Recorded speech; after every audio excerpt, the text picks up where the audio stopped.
Kassie Press is a staff scientist in Jagannathan Lab at Stanford, which study gamma delta T cells in the context of changing malaria transmissions in Uganda. Throughout her training, she has combined research on the biological basis of infectious disease with public health work in malaria-affected community. During her Ph.D. at Harvard, she provided the first evidence of natural immunity to immature stages of malaria parasites, supporting new strategies for transmission-blocking vaccines. At Stanford, her work has advanced understanding of how natural anti-malaria immunity develops and becomes dysregulated in human populations. Her research has been supported in part by an AP Giannini Fellowship at Stanford Innovative Medicine's Accelerators Fund.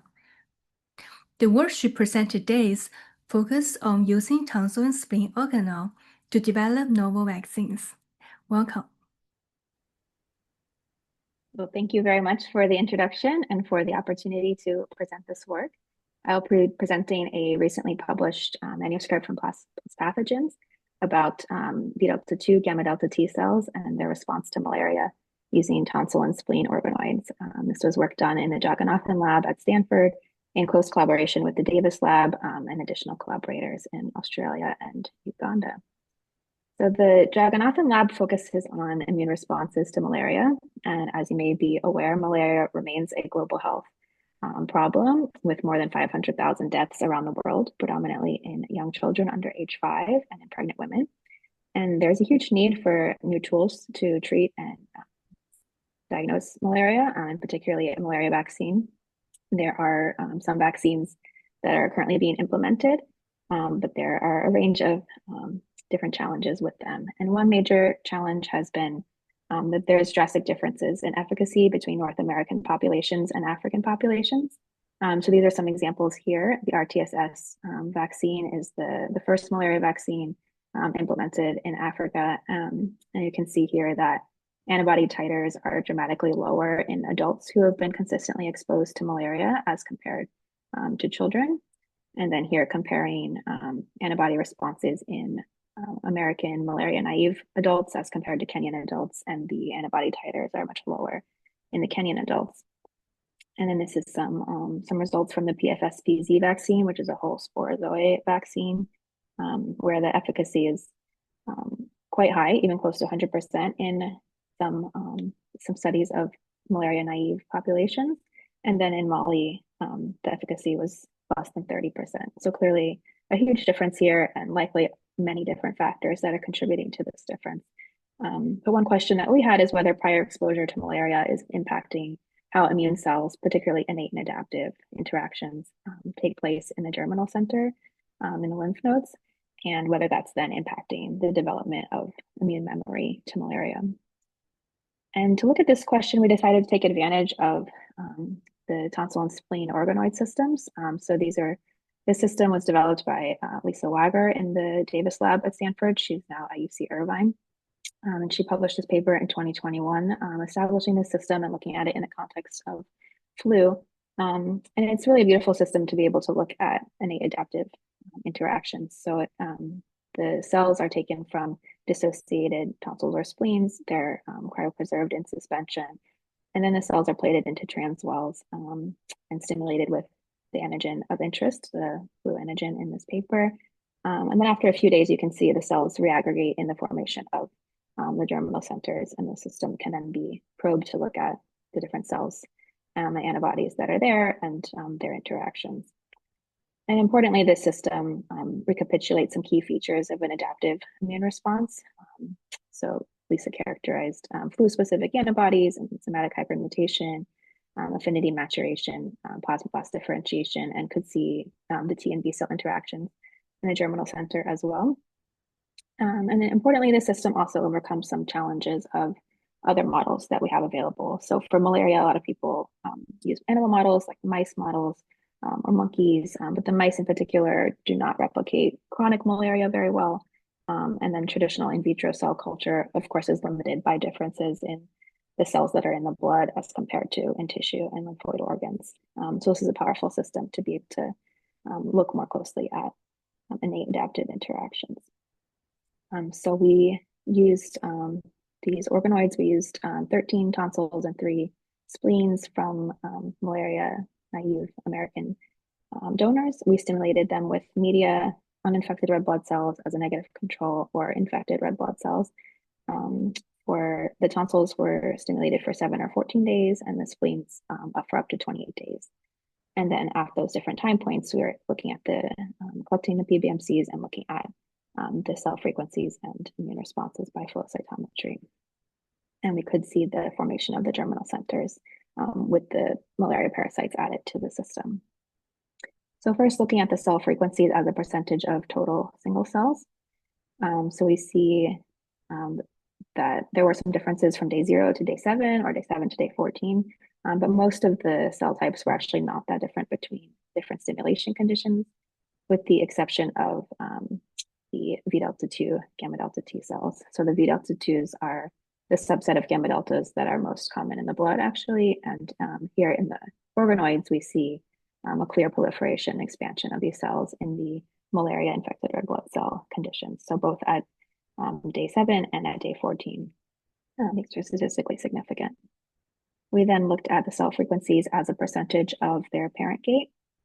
So these are some of the populations that we saw some differences. We looked at all different memory populations, activated subsets, and for most of them, there were not clear differences. But in some of these T cell populations, you can see here, as well as a couple innate cell populations, there were differences. The ones that do not have an asterisk were not statistically significant after the multiple comparisons corrections. So there were differences such as the decrease in T follicular helper cells, but then that significance did not hold up after multiple comparisons. The two that remained significant were the activated ICOS positive T follicular helper cells, which were significantly higher in the infected red blood cell stimulated condition as compared to uninfected at day 14, and then the HLA-DR positive innate cells, which were higher in the infected stimulated condition at day 7. But again, the cell type that was came up as most interesting was the Vδ2 population of gamma delta T cell. Those are just showing our gating strategy of how we gated the Vδ2s as compared to the Vδ1s. And we see this clear expansion of the Vδ2s in the infected condition as compared to the uninfected in the tonsil, and then a similar pattern in the spleen, but with fewer donors. So we were really interested in this population of Vδ2s and wondering more about their phenotype, what their function might be, wanting to learn more about that. We decided to take 3 spleen donors, again, to stimulate with uninfected as compared to infected. Here we had a day 0 control as well. And then we sorted the Vδ2 T cells and the Vδ2 negative T cells and created kind of an enriched sample where there were more Vδ2s, but then there were still other cells there as well. And then we used the BD-Rhapsody pipeline to look at single cell RNA sequencing and T cell receptor signaling. This is a UMAP showing the clustering of the different populations that came up. So we can see here the different clusters and how they correspond to the different stimulation conditions. So there were several gamma delta T cell clusters that were enriched in the infected condition. And then this is showing that most of the gamma deltas that we saw were expressing the V gamma 9, Vδ2 genes. So that's, again, the subset that's most common in the blood in humans. And then looking more specifically at these different clusters, and particularly clusters 1 through 4, which you can see here are most enriched in the infected red blood cell conditions. We see a lot of different markers related to activation and cytotoxicity, and markers that are consistent with an effector T cell phenotype. So for example, we see a loss of TCF7 and IL-7 receptor, upregulation of activation markers such as CD38, increased expression of terminal differentiation markers. And then in the populations that were more stimulated in the infected red blood cell condition, we also saw increased interferon-stimulated genes, cytokines, such as interferon gamma, cytotoxicity associated molecules such as several different granzymes, and then other markers of cell adhesion and antigen processing, such as HLA-DR molecules, so indicating that these cells might be performing a variety of different functions as they're activated and could be directly killing parasites, or signaling with other immune cells, or potentially presenting antigen as well. And then when we look at the Go terms that come up as most enriched in these gamma delta populations, we again see different processes associated with immune responses that are enriched in these gamma delta clusters associated with the infected red blood cell condition. We also wanted to understand whether this response was specific to malaria or whether this was more of a non-specific response. So we looked at the T cell receptor sequencing to look at clonal expansion. So here we're looking at the clone size distribution from the infected stimulated conditions compared to uninfected. And we do see a difference here with in the infected condition, there's a higher percentage of larger clones, which indicates less diversity and higher clonal expansion. And then in the uninfected stimulated condition, we saw higher diversity and lower clonal expansion. And in the non-gamma deltas, like the CD4 T cells, it was more similar to the uninfected gamma delta stimulated gamma deltas. And then this is showing some of the largest clones across the different donors and stimulation conditions. And this is showing how the top 10 unique TCR sequences come up as associated with the stimulation conditions in the different clusters. Identifying these different unique TCR sequences and indicating clonal expansion, which is a unique finding given that it's more understood, or there's more data on clonal expansion in V delta 1 populations than in V delta 2s. So we're really interested to see that. Then we also wanted to know what this might look like in children who've been exposed to malaria, since all of that data is in malaria-naive individuals using donors from the US. So here we were able to collaborate with Michelle Boyle in Australia and a team at the IDRC in Uganda. And we had tonsil samples from children exposed to malaria. And then we looked at differences in the samples from children who had no active infection compared to children who had asymptomatic parasitemia at the time that their tonsil sample was taken. And there was no difference in the total percentage of V delta 2s between these conditions, but there was a difference in the phenotype of the V delta 2s. So there was a higher percentage of T effector memory like gamma deltas in the children who had asymptomatic infection, and a lower percentage of the naive T cells. And then looking at some activation markers, there was a higher percentage of granzyme B positive V delta 2s in the children who were infected, as well as a higher percentage of gamma deltas that expressed other markers of cytotoxicity activation, such as CD38, 3107A, interferon gamma, and TNF alpha, which we can see in these figures. So this is consistent with what we saw in the malaria naive donors, and indicates that we might see something similar in terms of the cytotoxic phenotype in children who've been exposed to malaria. Interestingly, we actually saw increased frequencies of some of these same markers in the non-V delta 2 gamma delta T cells in the infected children. So that's something that was different from the malaria naive individuals, where we didn't see any expansion of V delta 1s. And then kind of coming back to our initial question of whether malaria exposure can impact responses to a heterologous antigen or to a secondary infection, we added in the flu vaccine to try and understand if malaria exposure could influence responses to the flu vaccine. So the same setup as before, just adding in the flu vaccine, and then here looking at the immune cell frequencies and also looking at antibody responses to flu by ELISA. In terms of the cell frequencies, we didn't see any differences when we compared the uninfected with the LIV, the flu vaccine, as compared to the infected with LIV.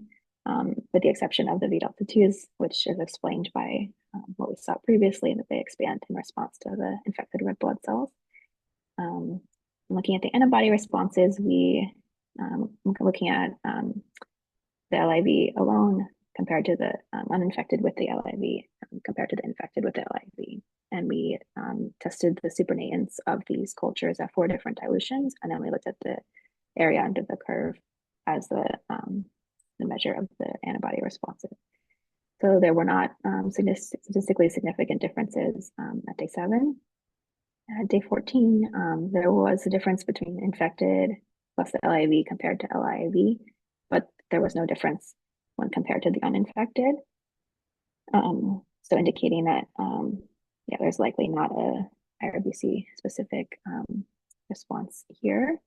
We were also interested in whether we could create kind of a primary immune response and see responses, antibody responses to malaria antigens.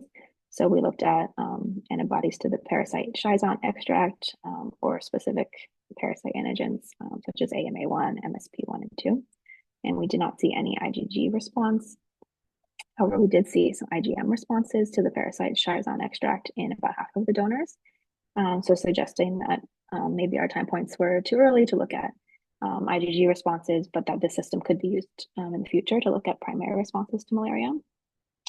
And then kind of as another way of looking at the impact of the gamma deltas on flu antibody responses, we depleted gamma delta T cells, and we looked between depleted and depleted cultures and non-depleted cultures, whether there was a difference in immune cells or antibody responses. We did not see any difference in antibody responses to flu across the different conditions, and we also did not see any differences in cell frequencies. So together, this data does not seem to support the hypothesis that primary malaria exposure is influencing downstream immune responses to secondary antigens or vaccine antigens. However, this doesn't exclude that possibility, particularly if we looked at other time points or other pathogens. We might expect to see something different. So this is an area of future work to investigate this further. So in conclusion, we've used these ex vivo tonsil and spleen organoid systems to look at innate adaptive interactions and believe this is a powerful system to look more at these questions. We've seen a role for the Vδ2 T cells in secondary lymphoid organs and see their dramatic proliferation in response to malaria-infected red blood cells. And we've characterized these populations as activated and cytotoxic and clonally expanded. We see that in both malaria-naïve and malaria-exposed organoids. And this work is significant in that Vδ2s have largely been studied in the blood, so seeing them playing a role in secondary lymphoid organs is significant. And then, as I mentioned before, seeing this clonal expansion is also a unique contribution to the field when previously we have understood more about Vδ1's clonal expansion. And of course, this creates a lot of additional questions for future work. So we would like to better understand the function of these cells, particularly how they might activate or interact with other immune cells, or whether they can present antigen. We could look at whether these are specific to malaria or whether we see these populations across other pathogens. As imaging and other tools related to the organoids develops further, we could look more at their location within the lymphoid organs, where specifically they are, what other cells they're close to or interacting with, looking more at the primary and secondary responses, particularly primary responses to malaria or secondary responses to other vaccines of interest, and then bringing it back to vaccine development and trying to better understand this kind of question of how malaria exposure impacts responses to other vaccines, potentially even testing specific vaccine candidates in this system. So we are excited about these results and the potential to apply it in other directions in the future. So I'd just like to thank everyone who is a part of this project, everyone who's listed on the authors on the manuscript, and folks who are listed here at Stanford and across our different collaborators and funding sources. And my email is here as well if anyone would like to discuss further or have any questions. Thank you.